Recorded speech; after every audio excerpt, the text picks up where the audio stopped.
We're not interested in the hyperdrive on the Millennium Falcon. It's fixed.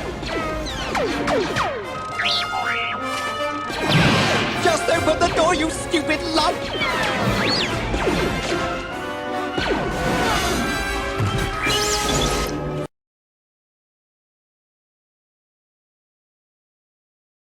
Okay, now we're going to have a little fun. This time we're going to do a combat example using the Star Wars D6 role-playing game. This time I actually have a nice little mapped area, and we've got a little combat scenario. Our resident dashing smuggler, Blaine, and he is attempting to escape from stormtroopers who are hot on his heels. Blaine is making a mad dash to try to get to his ship so he can take off. We'll actually make an initiative roll to start things off. In Star Wars D6, your character's attributes and skills are always rated in terms of a number of six-sided dice. You roll them, get the results, and add them together against a difficulty number.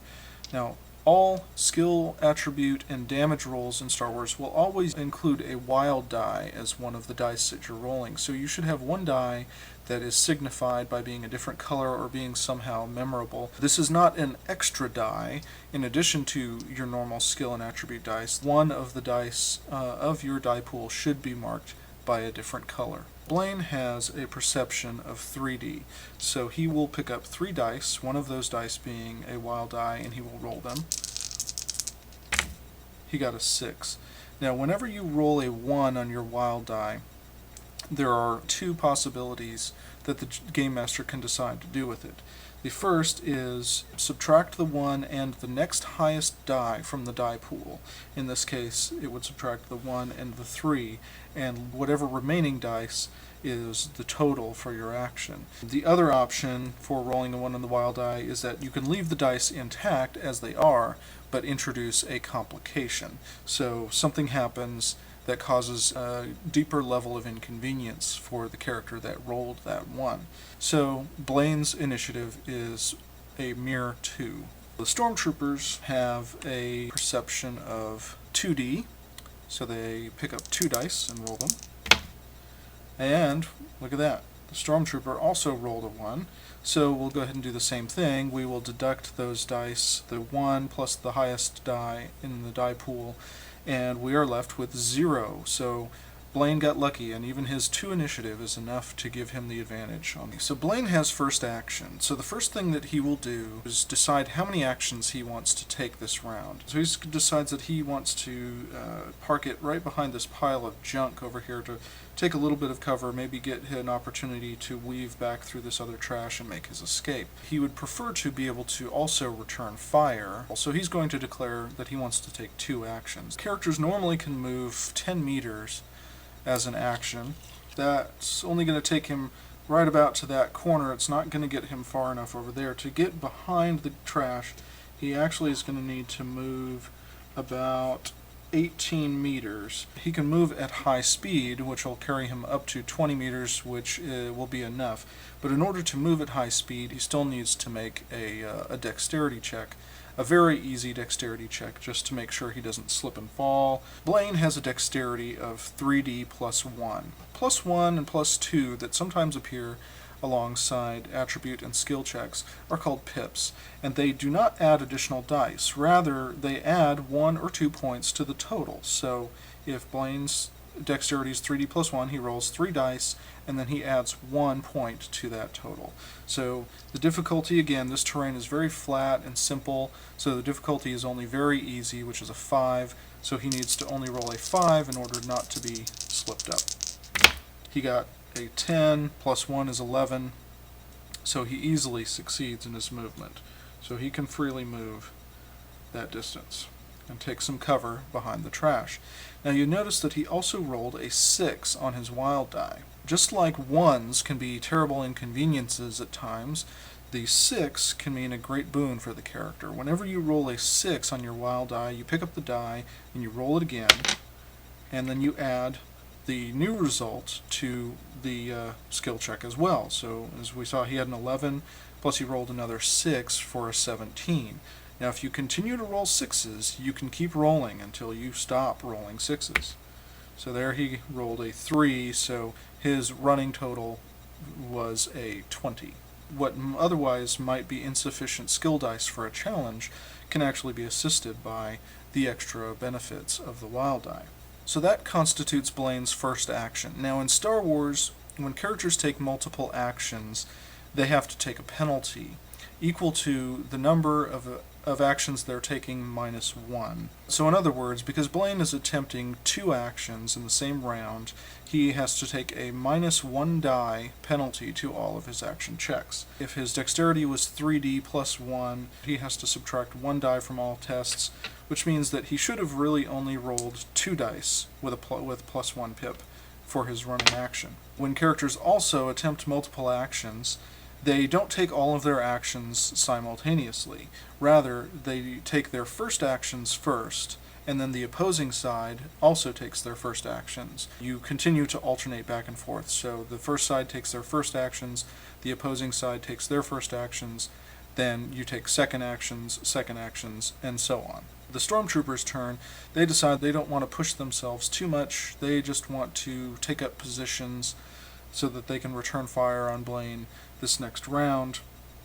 And so they are only going to declare 1 action, and that action is going to be to move into position.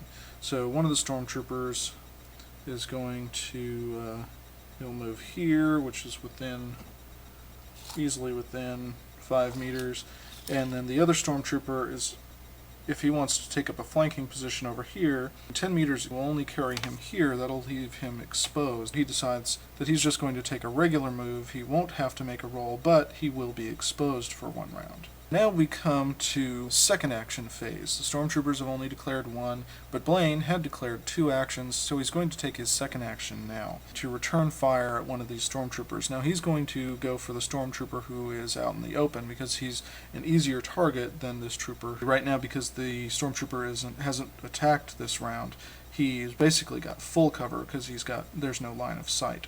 Blaine will attempt to shoot this Stormtrooper with his heavy blaster pistol. Now the range from Blaine to the Stormtrooper, it looks like it's about 18 meters. For his heavy blaster, that constitutes medium range, which is moderate difficulty. So the difficulty would be any number between about 11 to 15. So we'll call the difficulty number a 14. If the Stormtrooper does not decide to dodge, Blaine will have a difficulty of 14 in order to succeed. Blaine, his blaster skill is 4d plus 1, so normally he would roll 4 dice and add 1 pip. But remember, Blaine took 2 actions this round, so he has a minus 1d penalty to his action. So he rolls 3 dice plus 1, and he has to get a 14 or higher. The Stormtrooper could opt to dodge, but the Stormtroopers normally has a dodge skill of 4d, but his armor is bulky and cumbersome, which gives him a 1 die penalty, and he's already taken 1 action this round to move, so he would take another 1 die penalty on top of that, so he would only have 2 dice to dodge. Now, when you make a reaction skill test, your reaction skill replaces the difficulty number that would be standard for the attack. Sometimes you zig when you should have zagged. And so, looking at his dice, the Stormtrooper realizes that a difficulty of 14 is probably a better result than what he could roll on 2 dice, even with a wild die. So he is not going to declare any dodge this round. So Blaine will pick up his blaster dice, and he will see if he can hit the Stormtrooper. Blaine got a 10 plus his 1 pip for 11. That is not sufficient to strike a hit. Now, characters have a resource called character points. Character points are also like your character's experience points, so you earn them as you go on adventures, and you can spend them to increase skills, but you can also spend them in the middle of adventures to add additional dice to any of your skill checks. For every character point a character spends, he can add 1 extra die to his roll. Character point dice actually work like wild dice, so if you roll a 6 on your character point die, you can re-roll it. Blaine really wants to take this Stormtrooper out. He's pretty close with an 11. All he needs is 3 more points, so he's going to spend a character point to see if he can make the attack succeed. He spends a character point, and he gets a 6. So he's got a 17, and because he rolled a 6, he will take another die and add it, and he gets a 2. So he's got a total attack of 19. Now in this particular example, hit location doesn't really matter because the Stormtrooper's armor protects his entire body. But there is a hit location system in Star Wars because sometimes characters are wearing just like a simple blast vest that provides protection to, say, the torso, but it doesn't protect other locations. And so in those cases you want to determine where an attack lands to determine whether armor is applicable. For flavor's sake, let's figure out where the hit lands on the character. So hit location is always rolled on a d6. On a 4, that means that one of the target's arms was hit. So you would roll it again to determine whether it was the left or the right arm.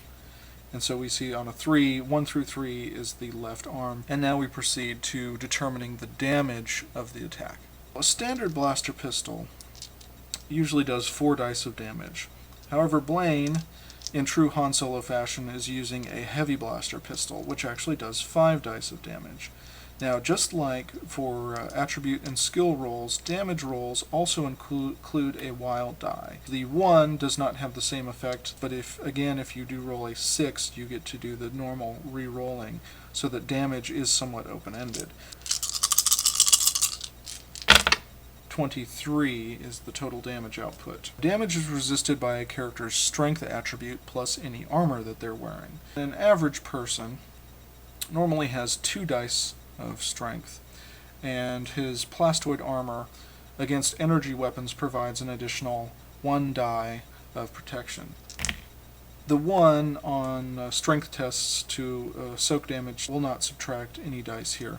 The Stormtrooper rolled a 9 on his defense. You have to take the difference between the damage amount and the strength value. The difference is 14. On a difference of 13 to 15, it means the target has been mortally wounded. It knocks him prone, and he is basically dying. If he doesn't receive medical assistance, he will perish. He is unconscious, and he needs immediate medical help. In round 2, just like in round 1, we will make another initiative test to see who can actually act first.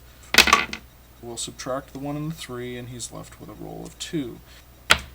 An 8, which means the Stormtrooper will go ahead and act first. He wants to return fire upon Blaine. Because he's got to expose himself in order to actually attack, he's only going to benefit from about half cover. Blaine also, because Blaine's intention will be to return fire, he's only going to have the benefit of half cover. The range, about 16 meters, which is within short range for the Stormtrooper's carbine. The base difficulty for him to hit with the weapon is going to be about 8. Blaine also has the benefits of cover. He will add 2 dice to the difficulty of any attacks against him. For cover dice, you don't roll a wild die, you just roll standard dice. So we rolled a 9. The difficulty for the Stormtrooper to hit him at base would be 8 plus 9, or 17. If Blaine decides that he wants to use an action to dodge, he will get to add this 9 to whatever the result of his dodge skill check would be. If he attempted a third action to dodge, that would give him a 2 dice penalty to all his actions, which will bring his actions pretty low. So he doesn't want to divide his attention that much, and because of the benefit of cover, he feels pretty confident that he's not going to be hit. The Stormtrooper has a blaster skill of 4 dice. He's only taking 1 action this round, so he has no penalty, but his armor is bulky and cumbersome, so it gives him a minus 1d penalty to all dexterity-based skills.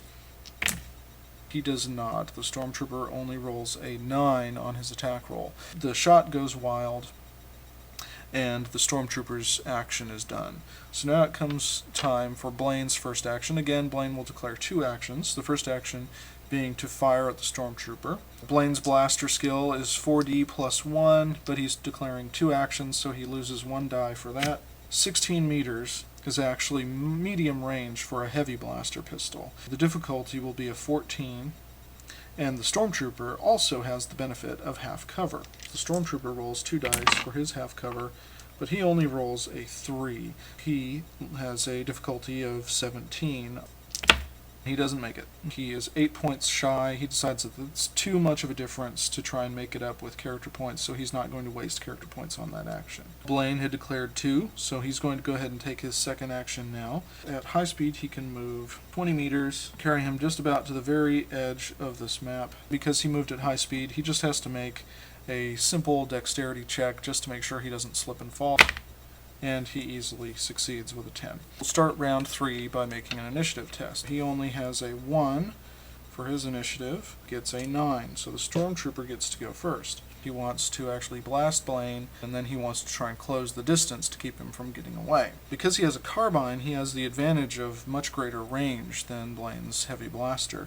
So even though they're 32 meters apart, that's only a moderate difficulty for the trooper's carbine, and Blaine no longer has the advantage of cover. So the difficulty to hit Blaine is going to be a 12. 4 dice for his blaster skill, -1 for his armor, and then -1d for his action penalty. He only has 2 dice to roll, but he only needs to roll 12. That's not outside the realm of possibility. He is going to declare at least 1 action on top of any additional actions he wants to take in order to dodge. Blaine's dodge skill is 4d plus 1.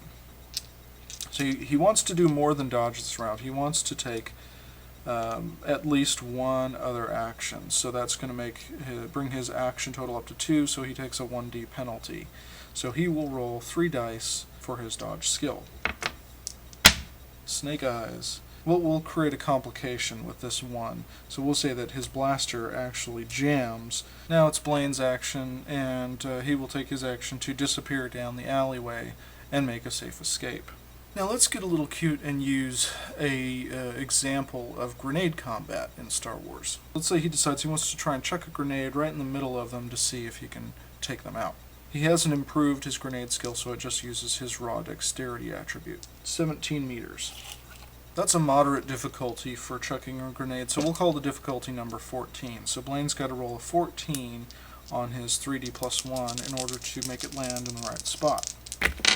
A 9. So he missed his difficulty number by 5 points. The grenade deviates from its original destination. You roll 1 die to determine the direction of deviation. A 6 means that the grenade deviates up and diagonally to the left of where he was intending it to go. The distance that it deviates is based on the range that you were throwing. So if you were throwing it at short range, it deviates 1d meters. If you were throwing it at moderate range, it deviates 2d meters in that direction. We roll this and we see that it deviates 8 meters further in generally this direction than he was intending it to go. We're not just talking about the arc of the throw, we're also talking about the bounce of the grenade itself. Somewhere about here. The center of the blast of the grenade goes right about there. There is some residual damage that radiates out from that. For every 2 meters distant, the damage goes down by 1 die. So this stormtrooper is actually 4 meters outside the blast radius. Now the standard fragmentation grenade will do 5 dice of damage, so this stormtrooper will take 3 dice of damage. And this stormtrooper is too far away. He is just at the very outside radius of the blast. The grenade will not affect that stormtrooper. We'd roll 3 dice of damage. 16. The strength, which is 2 dice. It does physical damage, not energy damage. His armor is more protective than it would be against a blaster, so he actually rolls 4 dice to resist the damage.